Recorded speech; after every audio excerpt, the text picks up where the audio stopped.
Welcome back my channel. তোমরা কেমন আছো সবাই? আশা করি ভালো আছো, আমিও ভালো আছি। তো দেখো আমি স্নান করে রেডি হয়ে গেছি আর আমরা এখন যাচ্ছি পুজো দিতে। তো আমাদের মনসা মন্দিরেই পুজো দিতে যাচ্ছি। আর এই দেখো আমাদের মনসা মন্দিরের পুকুর। তো কেন পুজো দিতে যাচ্ছি, আমাদের পুজকুমার তো ভীষণ শরীর খারাপ ছিল, তো তার জন্যই আমরা পুজো দিতে যাচ্ছিলাম। তো ওকে আনা হয়নি, ও ঘুমোচ্ছিল বাড়িতে। তো ভীষণ রোদ্দুরও পড়েছিল, ওর জন্য ওকে আনা হয়নি। তো আমরা এই দেখো মন্দিরে ঢুকে যাচ্ছি।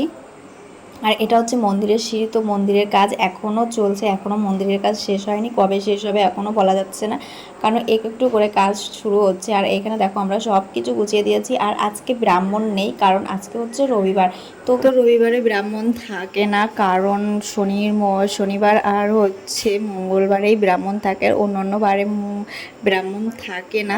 তো আজকে রবিবার যেহেতু, তার জন্য আমরা পুজো দিতে এসেছি। আর সবচেয়ে বড় কথা হচ্ছে রবিবারই হচ্ছে মনসার জন্মদিন, তো জন্মবার, তো সেই জন্যই আমরা এসেছি।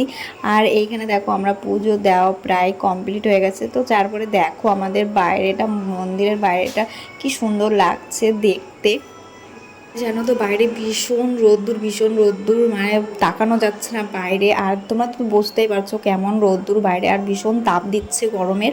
আর এইখানে দেখো মন্দিরে এসছি, আর শিবের মাথায় দুধ ঢালবো না, এটা তো হতে পারে না। তো আমিও সঙ্গে সঙ্গে একটু দুধ ঢেলে দিলাম। আমি ঠাকুরের বাণী, জ্ঞানের কথা এইসব শুনতে খুব ভালোবাসি, কিন্তু কি বলতো, আমাকে কেউ জ্ঞান দিক সেটা আমি চাই না, আর আমি পছন্দও করি না। তবে হ্যাঁ, আমার পরিবারের কেউ যদি আমাকে জ্ঞান দেয় তাহলে আমি সেটা নিতে পারবো, কিন্তু অন্য লোকের না। তো দেখো তারপরে আমি চলে আসলাম এইখানে বাইরেটায়। এইখানে হচ্ছে বলি দেওয়া হয়, এইখানে পুজো দিতে চলে আসলাম। এখানে কি পুজো দেবো বলো? দেখো এখানে পুজো দেওয়ার আগেই সব কিছু কুকুরেই খেয়ে ফেলছে, তো পুজো দিতে পারছিল না। তো চলো, ভিডিওটা যদি তোমাদের ভালো লাগে তো like, comment, share and subscribe করে দিও। যারা ফেসবুক থেকে দেখছো তারা ফলো করে নিও। তো আর সবাই ভালো থেকো।